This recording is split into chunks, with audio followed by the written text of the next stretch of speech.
Hello foodies, this is Soma from Pithas mom kitchen. Let's go to my kitchen. আমার আজকের recipe কাচকি মাছের তরকারি আলু টমেটো দিয়ে দেখাবো রেসিপিটা।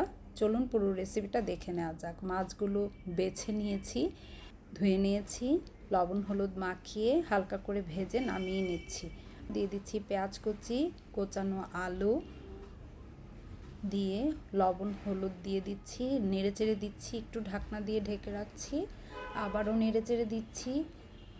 দিয়ে এখন কেটে রাখা টমেটো দিয়ে দিচ্ছি মরিচের গুঁড়ো, ধনে গুঁড়ো, কিছুটা পানি দিয়ে দিচ্ছি, আবারও একটু ঢাকনা দিয়ে ঢেকে রাখছি। প্রত্যেকটা ইনগ্রিডিয়েন্টস সেদ্ধ হয়ে গেছে, মশলাটাও ভালো করে কষিয়ে নেওয়া হয়ে গেছে। ভেজে রাখা মাছ, চেরা কাঁচা লঙ্কা, ধনেপাতা কুচি দিয়ে পরিমাণ মতো ঝোল দিয়েছি, আবারও ঢাকনা দিয়ে ঢেকে রেখেছি। ঝোলটা গ্রেভি হওয়ার আগ পর্যন্ত ওয়েট করছি। গ্রেভি হয়ে গেছে, এখনই নামিয়ে নিচ্ছি। আমার আজকের রেসিপি এখানেই তৈরি হয়ে গেছে। এভাবে আপনারা ট্রাই করে দেখবেন, আশা করছি আপনাদের কাছে খুব খুব ভালো লাগবে। আজ এ পর্যন্তই। সবাই সুস্থ থাকবেন, ভালো থাকবেন।